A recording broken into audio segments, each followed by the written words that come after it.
Hello Commanders and welcome to this video for Infinite Lagrange. Today we will talk about the AC721.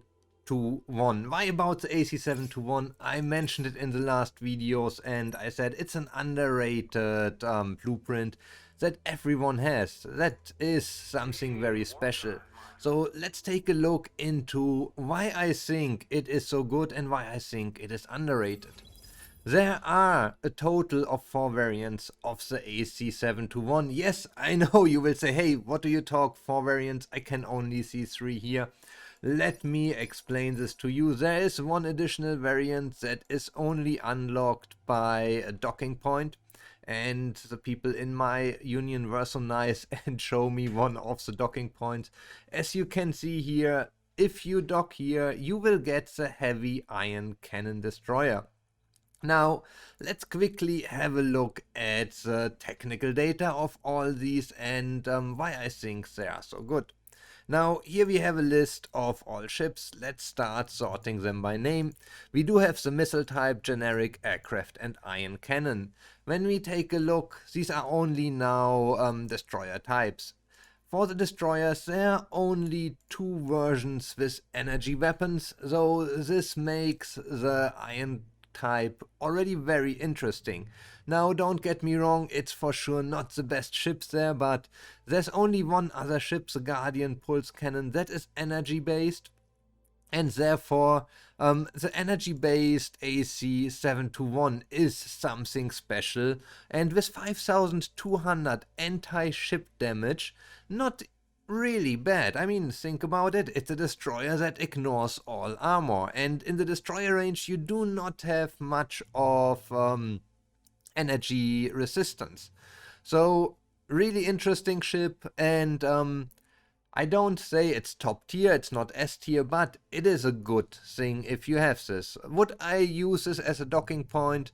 For sure, I would still prefer a +4 reinforcement, but hey, it's not bad. So the second thing is we do have the aircraft version, which carries 2 corvettes. Now, there's only one other ship that can carry corvettes, and that is, again, the Guardian. So we see there's a lot of similarity here with the Guardian, pulse cannon and also corvette carrier. We'll go into the details for the aircraft later, but being able to bring 2 corvettes into the game is something you should not ignore. It is really good. The generic version is the best ship if you want to increase your transportation capacity. And then we do have the missile type, and for this let me quickly sort by anti-aircraft, and let's start with that. Anti-aircraft, we do have, as you can see here, on 4th place the AC721.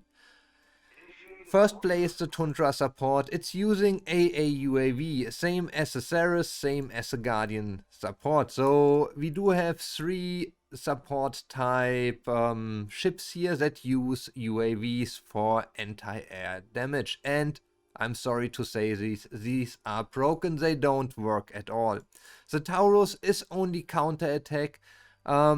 Same thing for, yeah, the Taurus offensive, defensive, they are both counter-attack.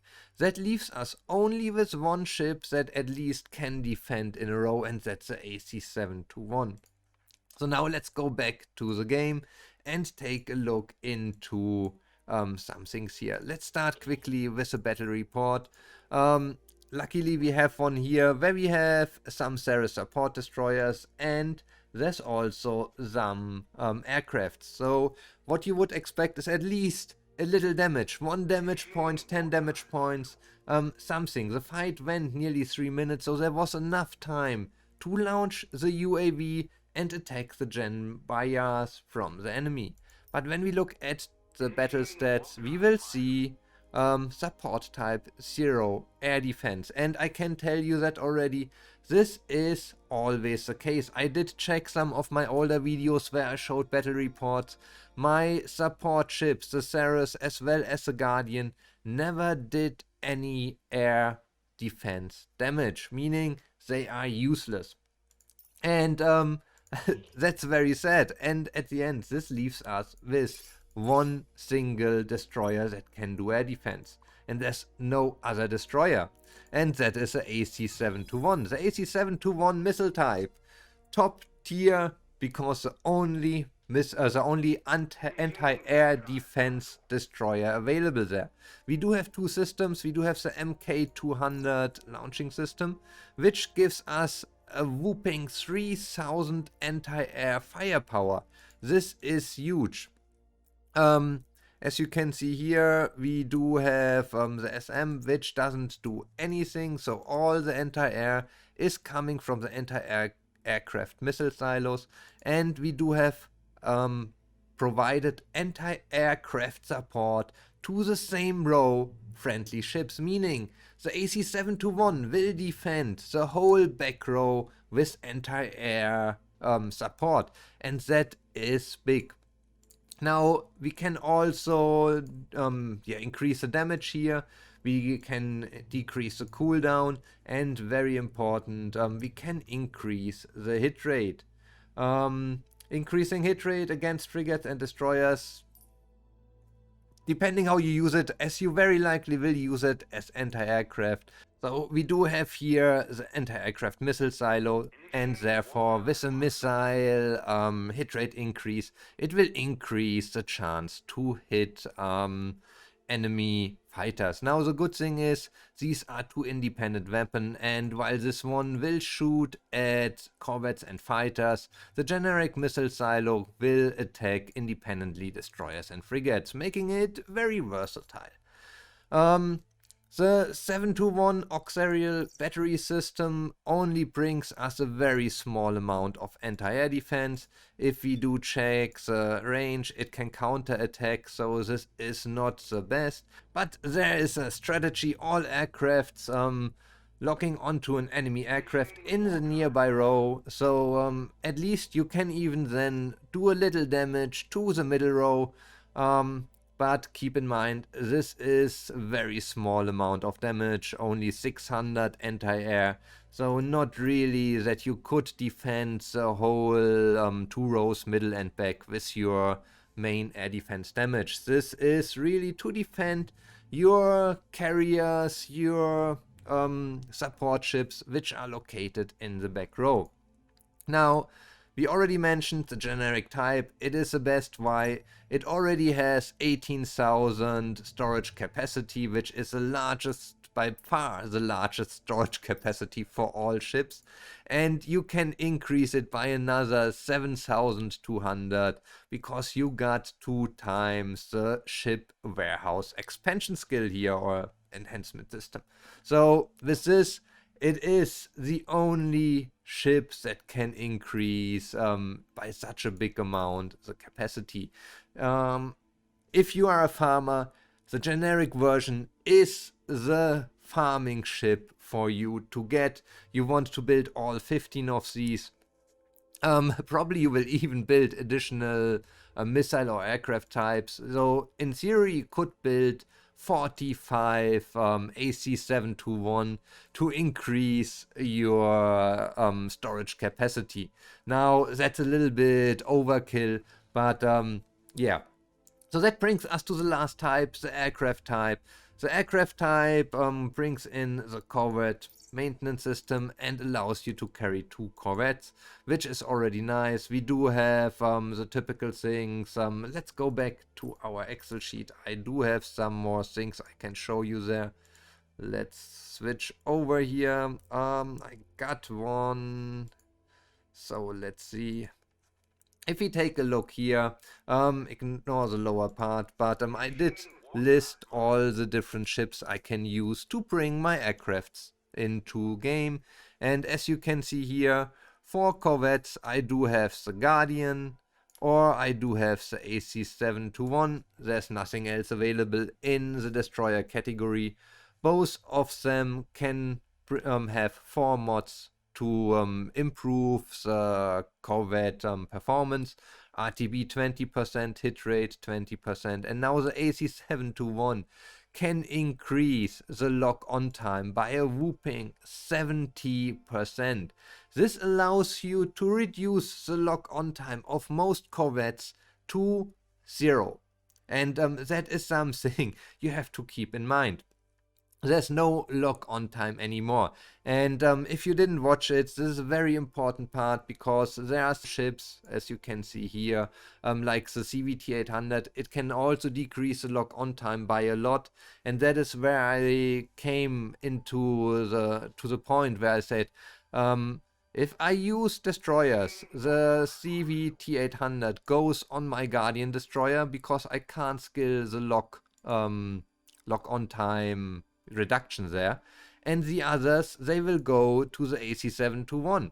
If I put 70% lock time reduction, I do have more skill points on my Nebula Chaser and my Cellular Defender to increase other skills, damage, hit rate, evade, whatever I want. And this is something, when we compare the Guardian to the AC721, which you have to keep in mind. Though the disadvantage is you only get a 10% damage boost, while the Guardian gives you 20% damage boost, and that's the reason why I want to put my CVT-800 on the Guardian. I can skill them to a very, very low lock time, give them the biggest possible damage boost, and then bring in the other ships on the AC721. And for the AC721, you can build 15 of these ships, while all other ships, like the Guardian, are limited to only 10 ships.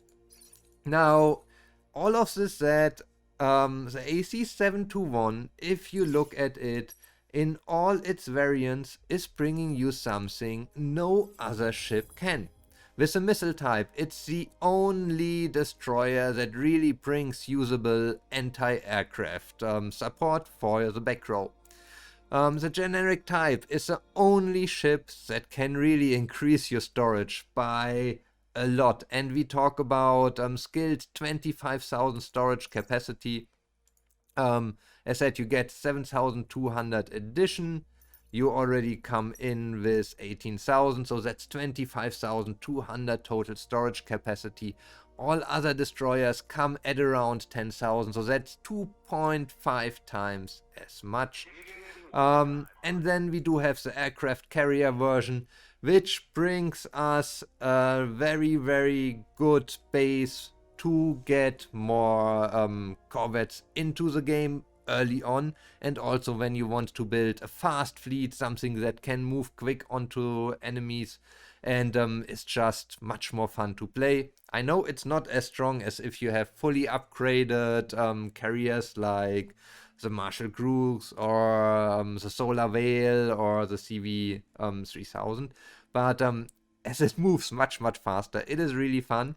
It still can upgrade the storage system, so like I did this here now early on in game. I did upgrade the storage system. I come now with 14,000 storage capacity, which is still nice to have, so it's improving my resource yield, and as soon as I am there that I don't need to farm so much resources, I will swap it over to be my Corvette carrier system.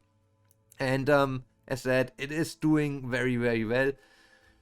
It is not replacing the Guardian here. It is supporting it. It is filling up a different role. So it's not, for me, it's not the question Guardian or AC721. It is Guardian and AC721, as already explained why. And overall, this really makes it one of probably the most underrated ships, because everyone do have these AC721, and it's a generic ship type, so don't get me wrong, I was thinking the same. The AC721 generic ship type, I got it from the beginning of the game. That thing is just garbage, and I never used it for around 2 seasons before I really started to, bring a little bit of love to it. First thing, sure, I was looking into using it just for transportation, but then the more I digged into, the deeper I got into the game, the more important I saw these specific roles that the AC721 can fill in your fleet setups. Now, I hope you liked the video. I hope I could give you a very good idea and understanding of the AC721 and the different versions that are available there. Let me know what you think about the AC721 in the comments. Give the video a thumbs up, subscribe to the channel, and then I'll see you at the next video again.